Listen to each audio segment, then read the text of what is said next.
എറണാകുളത്ത് സാഹിത്യ പരിഷത്തിൻ്റെ സമ്മേളനം നടക്കുകയാണ്. അന്ന് ഗർജിക്കുന്ന സിംഹം എന്നൊക്കെ കേരളത്തിലെ എല്ലാവരും വിശേഷിപ്പിച്ചിരുന്ന സർദാർ KM പണിക്കർ ആണ് അതിൻ്റെ ഉദ്ഘാടകൻ. ആ സർദാർ KM പണിക്കർ അത് ഉദ്ഘാടനം ചെയ്യുമ്പോൾ ആ സദസ്സിൻ്റെ ഒരു മൂലയ്ക്ക് അന്ന് മീശ കിളിർത്ത് തുടങ്ങിയ P. ഭാസ്കരൻ ഇരിപ്പുണ്ടായിരുന്നു. ഭാസ്കരൻ അന്ന് ആരുമല്ലായിരുന്നു, ആർക്കും അറിയില്ലായിരുന്നു. സർദാർ KM പണിക്കർ സംസാരിക്കുമ്പോൾ അദ്ദേഹം പറഞ്ഞു, ഇപ്പോൾ ആർക്കും കവിത വേണ്ടല്ലോ, ഇപ്പോൾ എല്ലാവരും സിനിമാ പാട്ടിൻ്റെ പുറകിലല്ലേ. എന്താ ഈ അടുത്ത കാലത്തിറങ്ങിയ നീലക്കുയിലിലെ പാട്ടുകൾ ആളുകൾ അങ്ങറ്റം ഇങ്ങറ്റം അങ്ങോളം ഇങ്ങോളം പാടി നടക്കുന്നു. അത് സന്തോഷമുള്ള കാര്യമാണ്. കാരണം ഒരു ജനകീയ കല പുതുതായി രൂപമെടുക്കുന്നു എന്നുള്ളതിൻ്റെ സൂചനയാണത്. ഹിന്ദിയുടെയും തമിഴിൻ്റെയും പിടിയിലമർന്ന് മലയാള ചലച്ചിത്ര ഗാനങ്ങൾ വീർപ്പുമുട്ടിയിൽ നിന്ന് മോചിപ്പിച്ചെടുത്ത ആദ്യത്തെ സിനിമയാണ് നീലക്കുയിൽ. അതുകൊണ്ട് അതിൻ്റെ രചനയും സംഗീതവും തികച്ചും മൗലികമുള്ളതാണ്. അതുകൊണ്ട് ആ പാട്ടുകൾ വിജയിക്കട്ടെ എന്ന് ആശംസിച്ചുകൊണ്ടാണ് സർദാർ KM പണിക്കർ എന്ന തൻ്റെ പ്രസംഗം അവസാനിപ്പിച്ചത്. ഇത് കേട്ട് ഉൾപ്പുളകം ചൂടിക്കൊണ്ടിരിക്കുകയായിരുന്നു P. ഭാസ്കരൻ. പക്ഷേ അദ്ദേഹത്തിന് എഴിച്ച് ഞാനാണ് അതിലെ പാട്ടുകൾ എഴുതിയതെന്ന് തലയുയർത്തി പറയണമെന്നുണ്ട്. പക്ഷേ സർദാർ KM പണിക്കർ എന്ന് പറയുന്ന ഗർജിക്കുന്ന സിംഹത്തിൻ്റെ മുമ്പിൽ എലിയെപ്പോലെ വിറച്ചു നിന്നു അന്ന് P. ഭാസ്കരൻ എന്ന യുവകവി ഗാനരചയിതാവ്. സമ്മേളനം കഴിഞ്ഞ് എല്ലാവരും പിരിഞ്ഞപ്പോൾ ആരോ പറഞ്ഞു, സർദാർ KM പണിക്കരിൻ്റെ അടുത്താണ് താമസിക്കുന്നത്. അദ്ദേഹത്തെ പിറ്റേ ദിവസം രാവിലെ, ഇത് വൈകുന്നേരമാണ് ഈ സമ്മേളനം കഴിഞ്ഞ് രാത്രിയായി, ചെന്ന് കാണണം. കണ്ട് അങ്ങ് ഇന്നലെ എൻ്റെ പാട്ടുകളെക്കുറിച്ച് പ്രശംസിച്ചല്ലോ, ആ പാട്ടുകൾ എഴുതിയ ഞാനാണെന്ന് അഭിമാനത്തോടെ അദ്ദേഹത്തിനോട് പറയണം, അദ്ദേഹത്തിന് വലിയ സന്തോഷമാവും എന്ന് പറഞ്ഞു. പിറ്റേ ദിവസം ആയപ്പോൾ അതിരാവിലെ സർദാർ KM പണിക്കരുടെ വീടന്വേഷിച്ച് ഭാസ്കരൻ മാഷെത്തി. അപ്പോൾ ജോലിക്കാരൻ ഇറങ്ങി വന്ന് പറഞ്ഞു, സാർ കുളിക്കുകയാണ് എന്ന്. അകത്തെ കുളിമുറിയിൽ നിന്ന് വെള്ളം വീഴുന്ന ശബ്ദം കേൾക്കാം. ശബ്ദം മാത്രമല്ല, അപ്പോൾ സർദാർ KM പണിക്കർ പാടിക്കൊണ്ടാണ് കുളിക്കുന്നത്. സാധാരണ നമ്മളെല്ലാവരും ബാത്റൂമിനകത്ത് കയറിയാൽ ബാത്റൂം ഗായകൻ എന്ന് പറയുമല്ലോ, അതുപോലെ പണിക്കരും പാടുകയാണ്. കായലരികത്ത് വലയെറിഞ്ഞപ്പോൾ വളകിലിക്കിയ സുന്ദരി എന്ന പാട്ട് അദ്ദേഹത്തിൻ്റെതായ ശൈലിയിൽ അന്ന് പാടിക്കൊണ്ടാണ് അദ്ദേഹം കുളിക്കുന്നത്. ഇങ്ങനെ അദ്ദേഹത്തെ കാണാൻ ഒരു അതിഥി വന്നിരിക്കുന്നുവെന്ന് ജോലിക്കാരൻ പറഞ്ഞപ്പോൾ തുവർത്തുകൊണ്ട് തല തോർത്തിക്കൊണ്ട് പെട്ടെന്ന് അദ്ദേഹത്തിൻ്റെ മുമ്പിലേക്ക് സർദാർ KM പണിക്കർ പ്രത്യക്ഷപ്പെട്ടു. അപ്പോൾ എഴിച്ച് തൊഴുത് വണങ്ങി P. ഭാസ്കരൻ. എന്നിട്ട് പറഞ്ഞു, അങ്ങിപ്പോൾ പാടിയ പാട്ട്, ഇന്നലെ അങ്ങ് പ്രശംസിച്ച പാട്ടുകൾ എഴുതിയ P. ഭാസ്കരനാണ് ഞാൻ എന്ന് പറഞ്ഞപ്പോൾ അദ്ദേഹം ഈ ശരീരത്തിൽ നനവുണ്ട്, ദേഹത്തെ വെള്ളം മുഴുവൻ തുടച്ചിട്ടില്ല. ആ നനവോടെ ഭാസ്കരൻ മാഷെ ചേർത്ത് പിടിച്ച്, എനിക്ക് വളരെ വളരെ ഇഷ്ടപ്പെട്ടു ആ പാട്ടുകൾ, ഈ തൊഴിൽ ഇനി നിർത്തിക്കളയരുത്, നിങ്ങൾക്ക് മാത്രമേ മലയാള ചലച്ചിത്ര ഗാനങ്ങളെ രക്ഷപ്പെടുത്താനാവൂ എന്ന് തലയിൽ കൈവച്ച് അനുഗ്രഹിച്ചു എന്ന് ഭാസ്കരൻ മാഷ് എന്നോട് പറയുകയുണ്ടായി. അപ്പോൾ സർദാർ KM പണിക്കരെ പോലും വിസ്മയിപ്പിച്ച പാട്ടുകൾ എഴുതിയ ഗാനരചയിതാവാണ് ഭാസ്കരൻ മാഷ് എന്നതാണ് പരമാർത്ഥം. നക്ഷതങ്ങൾ എന്ന സിനിമ എടുക്കുന്ന കാലം പുതിയ സംഗീത സംവിധായകനെ എന്നും കൊണ്ടുവരാൻ ശ്രമിച്ചിട്ടുള്ള ആളാണ് ഹരിഹരൻ. പാട്ടുകൾക്ക് വലിയ പ്രാധാന്യം കൊടുക്കുന്ന ആളാണ് അദ്ദേഹം. ONV സാറാണ് ഹരിഹരൻ്റെ മിക്കവാറും എല്ലാ സിനിമയിലും പാട്ടെഴുതുന്നത്, അല്ലെങ്കിൽ യൂസഫ് അലി കേച്ചേരിയായിരിക്കും. നക്ഷതങ്ങൾ മാത്രമല്ല, പഞ്ചാഗ്നിയും കൂടെ ചേർത്ത് 2 സിനിമകൾക്ക് ഒരുമിച്ചാണ് പാട്ട് എഴുതുകയും ചിട്ടപ്പെടുത്തുകയൊക്കെ ചെയ്യാനായിട്ട് തീരുമാനിച്ചത്. അതൊരു പുതിയ സംഗീത സംവിധായകനാകണം എന്ന് കരുതി ബോംബെയിലുള്ള രവി ബോംബെ എന്ന സംഗീത സംവിധായകൻ്റെ വീട്ടിൽ നേരത്തെ മുൻകൂട്ടി അറിയിച്ചത് പ്രകാരം ONV സാറും ഹരിഹരനും എത്തുകയാണ്. അപ്പോൾ അവിടെ ചെന്നു, ഇവർ ചായയൊക്കെ കഴിച്ച് അതിന് ശേഷം ONV സാറ് പറഞ്ഞു, രവി ട്യൂണുകളെവിടെ, ട്യൂണെവിടെ, ഞാൻ പാട്ട് എഴുതാം എന്ന്. അപ്പോൾ രവി ബോംബെ ചോദിച്ചു, ട്യൂണോ? ഞാൻ ട്യൂണൊന്നും ഉണ്ടാക്കി വെച്ചിട്ടില്ല. എല്ലാ ഹിന്ദി ചലച്ചിത്ര സംഗീത സംവിധായകരെ പോലെ ഞാൻ മുൻകൂട്ടി ട്യൂൺ നിശ്ചയിക്കുന്ന ആളല്ല. എനിക്ക് വരികൾ കാണണം, ഏതു ഭാഷയിലുള്ള വരികളായിരുന്നു വരികൾ കാണണം, അതിൻ്റെ ആശയം മനസ്സിലാക്കണം, കഥാസന്ദർഭം തിരിച്ചറിയണം. ഇതൊക്കെ വച്ചിട്ടാണ് ഞാൻ ചിട്ടപ്പെടുത്തുക. ഒരു കാര്യം ചെയ്യൂ, നിങ്ങൾ അടുത്ത മുറിയിൽ നിങ്ങൾക്ക് വേണ്ടി ഒഴിച്ചിട്ടിരിക്കുകയാണ്, ആ മുറിയിൽ ചെന്നിരുന്ന് പെട്ടെന്ന് ഇപ്പോൾ ട്യൂൺ ചെയ്യേണ്ട പാട്ട് എഴുതി കൊണ്ടുവരും. അപ്പോൾ ഹരിഹരൻ നേരത്തെ തന്നെ ആ പാട്ടിൻ്റെ സന്ദർഭം വിവരിച്ച് ONV സാറിന് കൊടുത്തിരുന്നു. ഗുരുവായൂരമ്പലത്തിൻ്റെ പശ്ചാത്തലത്തിൽ ചിത്രീകരിക്കുന്ന പാട്ട് മാതൃഭൂമിയുടെ ബാലപംക്തിയിൽ തൻ്റെ കവിത അച്ചടിച്ച് വന്നത് കാമുകിയായ, അന്ന് വിനീതും മോനിഷയുമാണ് കഥാപാത്രങ്ങളായി സിനിമയിൽ അഭിനയിച്ചത്. തൻ്റെ കവിത ബാലപംക്തിയിൽ അച്ചടിച്ച് വന്നത് തൻ്റെ നായികയെ കാണിക്കുമ്പോൾ ആ നായിക അത് വായിക്കുന്നതായിട്ട് പാടി നമ്മൾ കേൾക്കുന്ന പാട്ടാണത്. ONV സാറ് എഴുതിയ പാട്ട് മഞ്ഞൾ പ്രസാദവും നെറ്റിയിൽ ചാർത്തി മഞ്ഞക്കുറി മുണ്ടു ചുറ്റി ഇന്നെൻ്റെ മുറ്റത്ത് പൊന്നോണപ്പൂവേ നീ വന്നു ചിരിതൂകി നിന്നു എന്ന വരികളാണ്. ഇതെഴുതിയപ്പോൾ ഇതിലെ പല വാക്കുകളുടെയും അർത്ഥവും മൊത്തത്തിൽ ഇതിൻ്റെ ആശയവും ഒക്കെ ഹരിഹരനോടും ONV സാറിനോടും രവി ബോംബെ ചോദിച്ചു മനസ്സിലാക്കി. ഇത് ഗുരുവായൂരമ്പലത്തിൻ്റെ നടയിൽ അവിടെ ഇരുന്നാണ്, അതിൻ്റെ പരിസരത്തിരുന്നാണ് ഈ നായിക ഇത് പാടുന്നതെന്ന് മനസ്സിലാക്കിയിട്ട് KS ചിത്രയാണ് ആ പാട്ട് മോനിഷയ്ക്ക് വേണ്ടി പാടിയിരിക്കുന്നത്. മനസ്സിലാക്കിയിട്ട് ആ അമ്പലത്തിൻ്റെ അന്തരീക്ഷം കൂടി പശ്ചാത്തല സംഗീതത്തിൽ അദ്ദേഹം സൃഷ്ടിക്കുകയുണ്ടായി. മഞ്ഞൾ പ്രസാദവും നെറ്റിയിൽ ചാർത്തി മഞ്ഞക്കുറി മുണ്ടു ചുറ്റി. മഞ്ഞൾ പ്രസാദം കേരളത്തിലെ ഒരു സവിശേഷമായ നമ്മുടെ പെൺകുട്ടികൾ മഞ്ഞൾ കലർന്ന ചന്ദനമിടുന്ന സ്വഭാവമുള്ളവരാണ്. മഞ്ഞൾ പ്രസാദവും നെറ്റിയിൽ പ്രസാദമെന്ന് തന്നെ അദ്ദേഹം പ്രയോഗിച്ചിരിക്കുന്നു. നെറ്റിയിൽ ചാർത്തി മഞ്ഞക്കുറി മുണ്ട് ചുറ്റി. മഞ്ഞക്കുറി മുണ്ട് ഓണത്തിന് കിട്ടുന്ന മഞ്ഞക്കോടി എന്നൊക്കെ നമ്മൾ പറയുന്ന ആ സാധനം. ഇന്നെൻ്റെ മുറ്റത്ത് പൊന്നോണപ്പൂവേ നീ വന്നു ചിരിതൂകി നിന്നു. ഒരു പൂവ് വിരിഞ്ഞു. ഓണത്തിന് വിരിയുന്ന ഏത് പൂവും നമുക്ക് ഓണപ്പൂവാണ്. മഞ്ഞപ്പൂവാണ് ഓണത്തിന് വലിയ പ്രാധാന്യമുള്ളത്. തുമ്പ കഴിഞ്ഞാൽ ഏറ്റവും പ്രാധാന്യമുള്ള പൂവ് മഞ്ഞപ്പൂവാണ്. അതുകൊണ്ടാണ് മഞ്ഞക്കോടി ചുറ്റി പൂവിനെ പറ്റിയൊക്കെ പറയുന്നത്. അത് അവസാനം, ആ പാട്ടിൻ്റെ അവസാനം ONV സാറ് എഴുതി തീർത്തിരിക്കുന്നത് അന്തിമയങ്ങിയ നേരത്ത് നീയൊന്നും മിണ്ടാതെ പോയി എന്നാണ്. പൂവ് അന്തിയാകുമ്പോൾ കൊഴിയും, അത് പ്രകൃതി നിയമമാണ്. ഇവിടെ അന്തിമയങ്ങിയ നേരത്ത്, ജീവിതത്തിൻ്റെ പിൽക്കാലത്ത് കാമുകനെ വിട്ടുപോയി എന്നുള്ള സൂചനയുമുണ്ട്.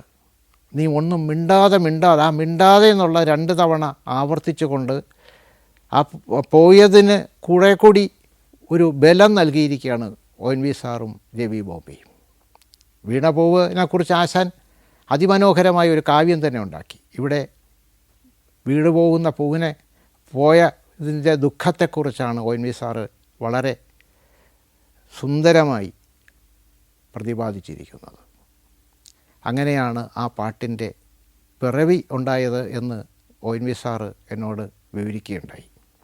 Morocco, north Macedonia, Kazakhstan, Zambia, Zimbabwe. സഞ്ചാരം പെൻഡ്രൈവ് വോളിയം നമ്പർ 21. അപൂർവ ദൃശ്യയാത്രാ വിവരണ ശേഖരം ഉടൻ സ്വന്തമാക്കാൻ സഞ്ചാരം എന്ന് SMS ചെയ്യൂ. ഫോൺ 9995444222. ഞാൻ ഗാനങ്ങളെക്കുറിച്ച് എഴുതാൻ തുടങ്ങിയതിന് ശേഷം ധാരാളം പേരെ പരിചയപ്പെടുകയും അടുത്ത് ഇടപെടുകയും ചെയ്യാനുള്ള ഭാഗ്യം ഉണ്ടായിട്ടുണ്ട്. ആ കൂട്ടത്തിലൊരാളാണ് തിക്കുറിശ്ശി സുകുമാരൻ നായർ സാർ. അദ്ദേഹം പ്രായവ്യത്യാസമില്ലാതെ പെരുമാറുന്ന ആളാണ്. ധാരാളം പൊതുയോഗങ്ങൾക്ക് എന്നെയും ഒരുമിച്ച് കൂട്ടി അദ്ദേഹം പോയിട്ടുണ്ട്. ചിലർ അദ്ദേഹത്തെ മീറ്റിങ്ങിന് വിളിക്കുമ്പോൾ എന്നെ കൂടെ വിളിക്കാൻ ശുപാർശ ചെയ്ത് എൻ്റെ കൂടെ കൊണ്ടുപോയിട്ടുണ്ട്. കാരണം അങ്ങറ്റം ഇങ്ങറ്റം പാട്ടുകളെക്കുറിച്ച് സംസാരിക്കാമെന്നുള്ളത് കൊണ്ടാവണം ഒരു പക്ഷേ എന്നെ കൂടി നിർബന്ധിച്ച് കൊണ്ടുപോകുന്നത്. അദ്ദേഹത്തിൻ്റെ എൻ്റെ വീട്ടിൽ നിന്ന് ഒരു 10 മിനിറ്റ് നടന്നാൽ അദ്ദേഹത്തിൻ്റെ വീട്ടിൻ്റെ മുമ്പിലെത്തും. ഞാൻ ചിലപ്പോൾ വൈകുന്നേരം നടക്കുമ്പോൾ അദ്ദേഹത്തിൻ്റെ വീട്ടിനോട് മുമ്പിലോട്ട് പോവുകയാണെങ്കിൽ അദ്ദേഹം അവിടെ ഈസി ചെയറിൽ ഇങ്ങനെ ഇരിക്കുന്നുണ്ടാവും, വരാന്തയിൽ, വീട്ടിൻ്റെ വരാന്തയിൽ. എന്നെ കണ്ട മാത്രയിൽ തന്നെ അദ്ദേഹം ശാസ്തമംഗലം എന്നാണ് എന്നെ വിളിക്കുക. ശാസ്തമംഗലം എന്ന് വിളിച്ച് അവിടെ കയറിക്കഴിഞ്ഞാൽ പിന്നൊരു 1 മണിക്കൂർ അല്ലെങ്കിൽ 2 മണിക്കൂർ നമ്മൾ സമയം പോകുന്നതറിയാതെ അവിടെ ഇരുന്ന് പോകും. ഒന്നാന്തരം അനുഭവമാണ് അത്.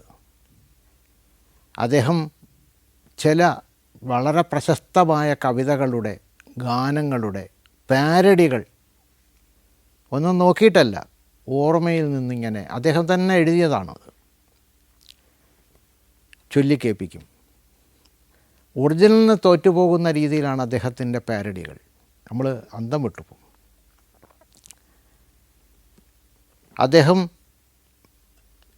ഒരുപാട് സന്ദർഭങ്ങളിൽ ഇതുപോലെ എന്നോട് വളരെ അടുത്ത് പെരുമാറിയിട്ടുണ്ട്. അദ്ദേഹത്തിൻ്റെ വീട്ടിലെ ഒരു സ്വകാര്യ മുറി, ആ സ്വകാര്യ മുറി വളരെ അടുപ്പമുള്ളവരെ മാത്രമേ അദ്ദേഹം തുറന്ന് കാണിക്കാറുള്ളൂ. എന്നെ അത് കാണിച്ചിട്ടുണ്ട്.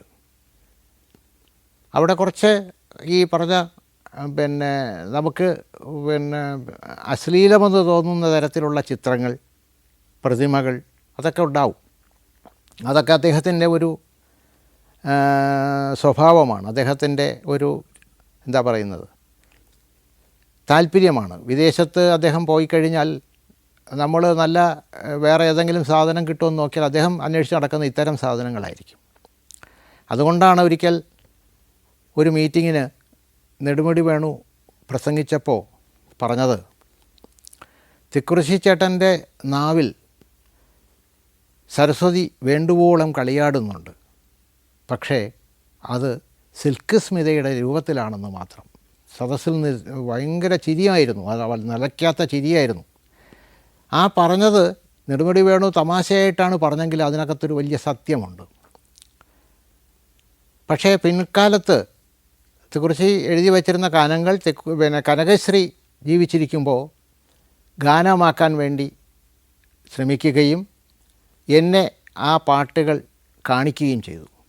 എന്നിട്ട് പറഞ്ഞു, ഇത് മുഴുവൻ ഒരു അവതാരിക എഴുതി എനിക്ക് തരണം, നമുക്കിത് പുസ്തകമാക്കി ഇറക്കണം എന്ന് പറഞ്ഞു. ആ പറഞ്ഞതിൻ്റെ ഒരാഴ്ച കഴിയുമ്പോഴാണ് തികച്ചും അവിചാരിതമായി ബൈക്കിൻ്റെ പുറകിൽ ഇരുന്ന് യാത്ര ചെയ്യുമ്പോൾ കനകശ്രീയുടെ സാരി ആ ബൈക്കിൽ ചുറ്റി റോഡിൽ തലയിടിച്ച് വീണ് മരിക്കുന്നത്. പിന്നീട് അദ്ദേഹം വളരെ മകളുടെ വിയോഗത്തിൽ വളരെ ദുഃഖിതനായി. പിന്നീട് ശരിക്കും പറഞ്ഞാൽ ഒരു ജീവച്ഛവം പോലെയാണ് ബാക്കിയുള്ള കാലം ജീവിച്ചത്. എങ്കിലും അദ്ദേഹത്തെക്കുറിച്ചൊരു ഡോക്യുമെൻ്ററി എടുക്കാനായിട്ട് പലരും സമീപിച്ചു. അതിൻ്റെ രചന നിർവഹിക്കാൻ പലരും, സിനിമാ രംഗത്തെ പലരും അദ്ദേഹത്തെ സമീപിച്ചെങ്കിലും അദ്ദേഹം അതിന് അനുവദിച്ചില്ല. പകരം ഞാൻ ചോദിച്ചപ്പോൾ അദ്ദേഹത്തിൻ്റെ തന്നെ ഒരു ബന്ധുവായ NC സേനൻ സംവിധാനം ചെയ്ത് ഞാൻ രചന നിർവഹിച്ച് അദ്ദേഹത്തെക്കുറിച്ചൊരു ഡോക്യുമെൻ്ററി ചിത്രീകരിക്കുകയുണ്ടായി. അത് തിരുവട്ടാർ എന്ന് പറഞ്ഞ അദ്ദേഹം ജനിച്ചു വളർന്ന സ്ഥലത്ത്, അദ്ദേഹം പഠിച്ച പള്ളിക്കൂടത്തിൽ, അദ്ദേഹം ഇരുന്ന് നിത്യവും വായിക്കാറുണ്ടായിരുന്ന വായനശാലയിലൊക്കെ ചിത്രീകരിച്ചപ്പോൾ ഒരു അനുസരണയുള്ള കുട്ടിയെപ്പോലെ അദ്ദേഹം അന്ന് പെരുമാറിയത് അത്ഭുതപ്പെടുത്തുന്ന തരത്തിലായിരുന്നു. ആ ഡോക്യുമെൻ്ററിക്ക് അദ്ദേഹം ഞങ്ങളോടൊപ്പം വളരെ ദൂരസ്ഥലങ്ങളിൽ വരികയും അവസാനം അദ്ദേഹം തന്നെ സംവിധായകനാണ്, ചലച്ചിത്ര സംവിധായകനാണ്. പക്ഷേ അവിടെ ഒരു അനുസരണയുള്ള കുട്ടിയെപ്പോലെ പെരുമാറുകയൊക്കെ ചെയ്തു. ഇതെല്ലാം കഴിഞ്ഞ് അദ്ദേഹം മരിക്കുമ്പോൾ ദൂരദർശൻ അദ്ദേഹത്തിൻ്റെ മരണസമയത്ത് ലൈവായിട്ട് ആ മരണ വാർത്ത ലൈവായിട്ട് ഈ തൈക്കാട് ശാന്തി കവാടത്തിൽ നിന്ന് ഡയറക്റ്റായിട്ട് ലൈവായിട്ട് കൊടുക്കുകയുണ്ടായി. അതിന് സ്ക്രിപ്റ്റ് എഴുതാനുള്ള നിയോഗവും എനിക്കാണ് വന്നു ചേർന്നത്. ദൂരദർശൻ സ്റ്റുഡിയോയിലിരുന്ന് അതിൻ്റെ സ്ക്രിപ്റ്റ് തയ്യാറാക്കുമ്പോൾ അന്ന് കണ്ണനാണ് ആ കമൻട്രി പറയുന്നത്. അപ്പോൾ അദ്ദേഹം ഇങ്ങനെ പറഞ്ഞുകൊണ്ടിരിക്കും. അപ്പോൾ അതിന് ഓരോ ഷീറ്റായിട്ട് എഴുതി അപ്പോഴപ്പോഴും കൊടുക്കണം. വിഷ്വൽസ് ഇങ്ങനെ വരുന്നതനുസരിച്ച് കണ്ടിട്ട് പെട്ടെന്ന് എഴുതണം. സത്യം പറഞ്ഞാൽ അങ്ങനെ ഒരു അവസ്ഥ അനുഭവിച്ചവർക്കേ മനസ്സിലാവും. ഏറ്റവും അടുപ്പമുള്ള ഒരാളുടെ വിയോഗം ഉണ്ടാകുമ്പോൾ അദ്ദേഹത്തെക്കുറിച്ച് എഴുതുക, അതും അദ്ദേഹത്തിൻ്റെ വിയോഗ ദൃശ്യങ്ങൾ നോക്കിക്കൊണ്ട് എഴുതുക എന്ന് പറഞ്ഞാൽ നിറകണ്ണുകളോടെ അല്ലാതെ എഴുതാൻ പറ്റുകയില്ല. പലപ്പോഴും വാക്കുകൾ തൊണ്ടയിൽ നമുക്ക് തടഞ്ഞു പോകും. പേന പതറിപ്പോകുന്ന അവസ്ഥ എനിക്ക് നേരിട്ട അനുഭവമാണ്. പിന്നീട് അങ്ങനെ ഒരു അനുഭവത്തിന് വേണ്ടി ഞാൻ പോയിട്ടില്ല. കാരണം പലരും മരിച്ചപ്പോൾ എന്നെ ഇതുപോലെ വിളിച്ചിട്ടുണ്ടെങ്കിലും ഞാൻ എഴുതാൻ പോയിട്ടില്ല. ഇതൊരു ഇപ്പോഴും എന്നെ നൊമ്പരപ്പെടുത്തുന്ന ഒരു അനുഭവമാണ്. തിക്കുറിശ്ശി സാറിൻ്റെ അവസാന അന്ത്യനിമിഷങ്ങൾ, അല്ലെങ്കിൽ അദ്ദേഹത്തിൻ്റെ ഭൗതിക ശരീരം അഗ്നി ഏറ്റുവാങ്ങുന്ന ആ സമയം കണ്ടുകൊണ്ട് അതിനെക്കുറിച്ച് എഴുതുക എന്ന് പറയുന്നത് ശരിക്കും ഒരു സാധിക്കാത്ത ഒരു മനസ്സിന് ഇന്നും നൊമ്പരപ്പെടുത്തുന്നൊരു അനുഭവമായി മാറിയിരിക്കുന്നു. ഞാൻ പാട്ടുകളെക്കുറിച്ച് എഴുതാൻ തുടങ്ങിയ സമയം മുതൽ പരിചയപ്പെട്ട വ്യക്തിയാണ് ഭാസ്കരൻ മാസ്റ്റർ. ആ ഭാസ്കരൻ മാസ്റ്റർ എന്നോട് വലിയ വാത്സല്യത്തോടെയാണ് പെരുമാറിയിട്ടുള്ളത് എന്നും. ഒരിക്കൽ അദ്ദേഹത്തിൻ്റെ ഗാനങ്ങൾ മുഴുവൻ നാഴിയുരിപ്പാല് എന്ന പേരിൽ ഗാനസമാഹാരമാക്കി പുറത്തിറക്കാൻ ശ്രമിച്ചപ്പോൾ അതിന് അവതാരിക എഴുതി കൊടുക്കാൻ എന്നെയാണ് നിയോഗിച്ചത്. എനിക്ക് അത്ഭുതം തോന്നിപ്പോയി. കാരണം ഞാൻ ജനിക്കുന്നതിന് മുമ്പ് ചലച്ചിത്രരംഗത്ത് പ്രവർത്തിച്ചു തുടങ്ങിയ ആളാണ് ഭാസ്കരൻ മാഷ്. അപ്പം ഞാൻ മാഷിനോട് ചോദിച്ചു, മാഷേ ഞാൻ എഴുതിയാൽ മതിയോ?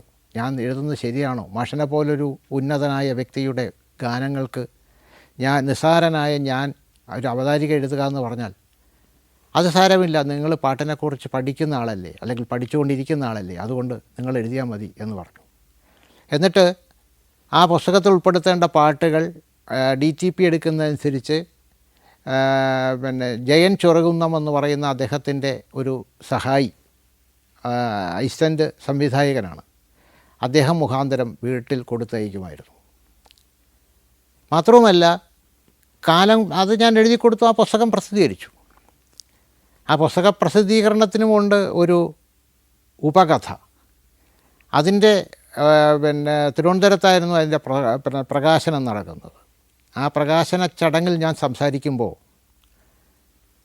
ഞാൻ പറഞ്ഞു, സന്ദർഭവശാൽ പറഞ്ഞതാണ്, താളബോധം വയലാറിനേക്കാൾ ഭാസ്കരൻ മാഷിന് കൂടി നിൽക്കും, വയലാറിന് അത്രയ്ക്ക് താളബോധമില്ല എന്ന് ഞാൻ പ്രസംഗിച്ചു.